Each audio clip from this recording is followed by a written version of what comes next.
I think you just really want to hurt me for no reason. Ricky starts laughing and says, hurt you? I want to kill you. And then like jumps on him and bites his neck, starts stabbing him like crazy and gouging his eyes out. And while he's gouging his eyes out, he hears this crow calling. He would then later reflect that he felt like this crow was a manifestation of Satan himself. And the crowing was Satan's way of approving of what Ricky did. Ricky goes back to school the next day and starts bragging about it, telling all the kids of what he did. And some of them don't believe him. So he's like, you want to go see the body? So he would literally take trips from the school, walk all the way to the woods and pull out Gary's body and show him what he did. Like he was proud of it. And as far as Gary's mother goes, instead of asking like, yo, where's my kid? After one day or a couple of days of him not coming home, she didn't do that because she was used to Gary running away. She was used to Gary being away from home on days on end without ever contacting her. So it was normal to her. It wasn't until July 4th when she received some creepy call from a dude saying, you're never gonna find Gary because I killed him. Soon after, the police would go and search for Gary after some kid snitched on Ricky saying like, yo, this dude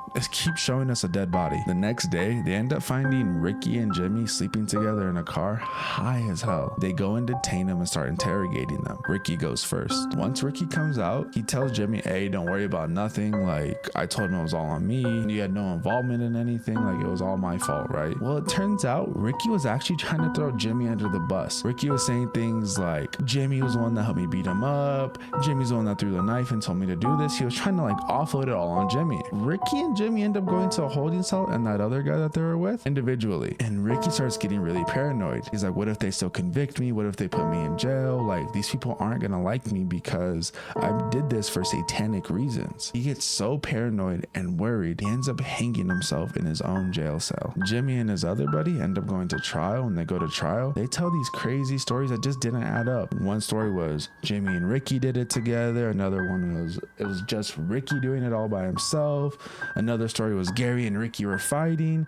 But the stories just kept twisting up and were just so out of the blue. As a matter of fact, one of the stories even said a lion came out during the middle of the forest. Because these guys were so high on acid, none of their stories made sense. And because Ricky admitted it and said it to all the kids at school, they end up letting these two other guys go. Follow for more stories like this.